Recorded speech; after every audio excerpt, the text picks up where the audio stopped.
Encounters with the Nagual by Armondo Torres. Chapter 2, Self-Importance. Part 1. I arrived in the hotel lobby at the agreed time, and had barely waited 1 minute when I saw him coming down from the rooms upstairs. We greeted each other and went into the restaurant, where a delicious breakfast was served. At one point, I wanted to ask him something, but he made a gesture that I should shut my mouth. We ate in silence. When we were done, we left to walk down Donceles Street towards Zocalo. While we browsed through the second-hand bookstores, he told me that he generally did not speak privately with people, but that my case was different because he had received an indication about it. I didn't know what he was talking about and preferred to stay quiet, since any comment I might make would only show my ignorance. He added that I shouldn't confuse his deference with a personal concern. I have said many times that my energetic condition prevents me from taking pupils. People are disappointed with me because of that, but there is no way. We talked about all kinds of things.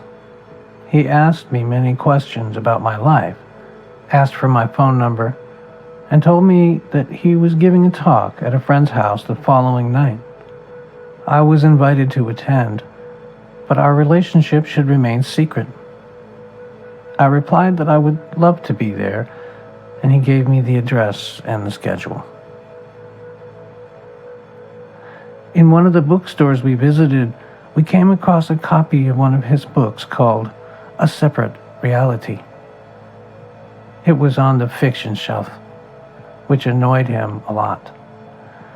He commented that people are so wrapped up in their everyday existence that they cannot even conceive of the mystery that surrounds us.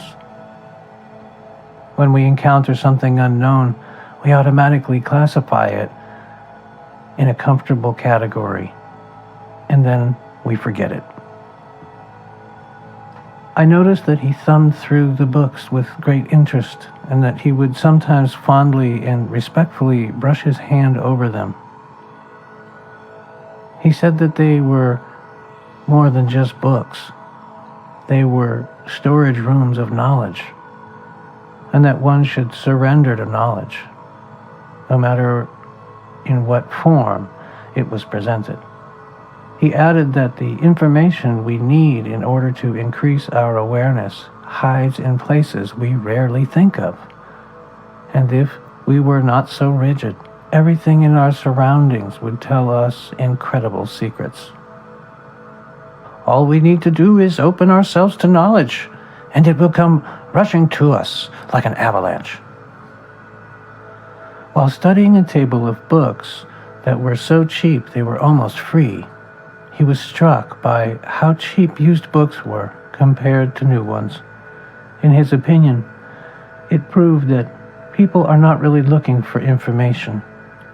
What they are looking for is achieving the status of a buyer.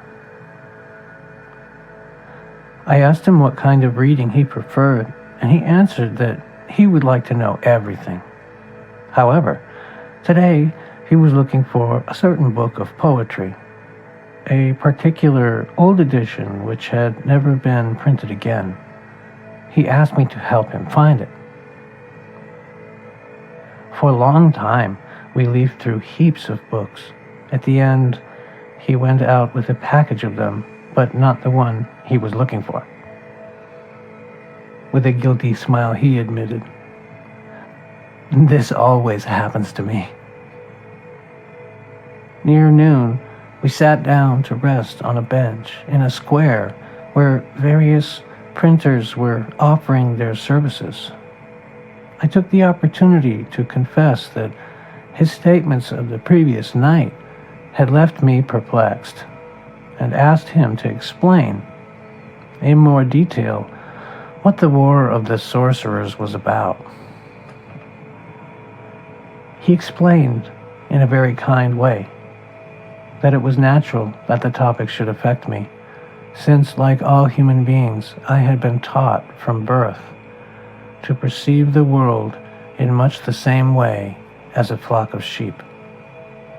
He told me stories of his cohorts and how after many years of tenaciously fighting their weaknesses, they had finally overcome this collective coercion.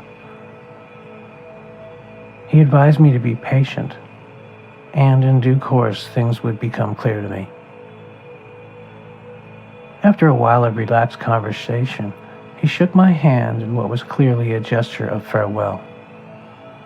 I could not contain my curiosity and asked him what he had meant when he said that he had an indication about my person. Instead of responding, he looked attentively at a point above my left shoulder. Immediately my ear became hot and began to hum. After a while he told me that he didn't know the answer himself because he had not been able to read the nature of the sign.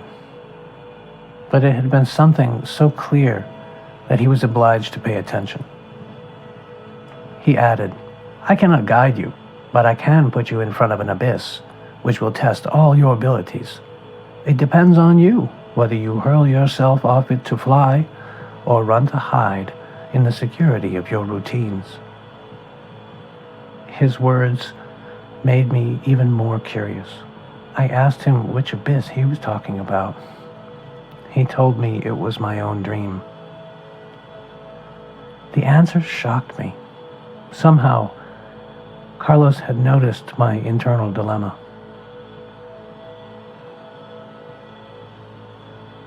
It was 6:45 when I arrived at a nice house near Coyoacan. A pleasant girl who seemed to be the owner of the house received me. I explained that I had been invited to the talk that Carlos was going to give, and she let me enter. We introduced ourselves, and she told me her name was Martha. There were 8 people in the room. Then another 2 guests arrived, and after them, Carlos appeared. As usual, he greeted us effusively. This time, he was dressed in a very formal manner, with a tie and a vest. He was carrying a briefcase which gave him an intellectual look. He began to talk about many topics, and almost unnoticeably, he introduced the main subject of the talk: how to erase self-importance. As a preamble, he stated that the significant role we grant ourselves in everything we do, say, or think constitutes a kind of cognitive dissonance, which clouds our senses and prevents us from seeing things clearly and objectively. We are like atrophied birds. We were born with everything necessary to fly. However, we are permanently forced to fly in tight circles around our own self. The chain that ties us down is self-importance. The path which transforms an ordinary human being into a warrior is very arduous. Our sensation of being at the center of everything and the need to always have the last word is forever getting in the way. We feel important, and when one feels important, any intent to change is a slow, complicated, and painful process. That feeling isolates us. If not for that feeling, we would all flow in the sea of awareness, and we would know that the self doesn't exist for its own sake. Its destiny is to feed the eagle. The sense of importance grows in a child while he is perfecting his social comprehension. We have been trained to construct a world of agreements that we can refer to in order to communicate with each other. But this gift includes an annoying attachment: our idea of me. The self is a mental construction It came from outside, and it's time for us to get rid of it. Carlos said that all the mistakes that occur when we communicate are living proof that the agreements we have received are completely artificial. After experimenting for millennia with situations that alter our ways of perceiving the world, the sorcerers from ancient Mexico discovered a portentous fact. We are not forced to live in a single reality, because the universe is constructed according to very fluid principles which can accommodate almost infinite forms, producing countless ranges of perception. Starting from this verification, they deduced that what human beings actually receive from outside is the ability to fix our attention in one of those ranges in order to explore and recognize it. We mold ourselves to it and learn how to perceive it as something unique. This is how the idea that we live in an exclusive world arose, and the feeling of being an individual self was generated in consequence. There is no doubt that the description we have received is a valuable possession, similar to the rigid stake that is tied to a tender sapling to strengthen and guide it. It allows us to grow up as normal people within a society that is molded to that rigidity. To achieve it, we had to learn how to skim, that is, how to make selective readings from the enormous volume of data that arrives to our senses. But once those readings are converted into quote-unquote reality, the rigidity of our attention works as an anchor, because it prevents us from becoming aware of our incredible possibilities. Don Juan claimed that what limits human perception is timidity. To be able to manage the world which surrounds us, we have had to give up our perceptual gift. That is, the possibility of witnessing everything. We sacrifice the flight of awareness in exchange for the security of the known. We can live strong, audacious, healthy lives. We can be impeccable warriors, but we don't dare. Our heritage is a stable house where we can live, but we have transformed it into a fort for the defense of the self, or rather into a jail, where we condemn our energy to weaken in lifelong imprisonment. Our best years, feelings, and forces are wasted in forever repairing and bolstering that house because we have wound up identifying ourselves with it. In the process of becoming a social being, a growing child acquires a false conviction of his own importance, and what was a healthy feeling of self-preservation in the beginning ends up transformed into a selfish clamor for attention. Of all the gifts we have received, self-importance is the cruelest.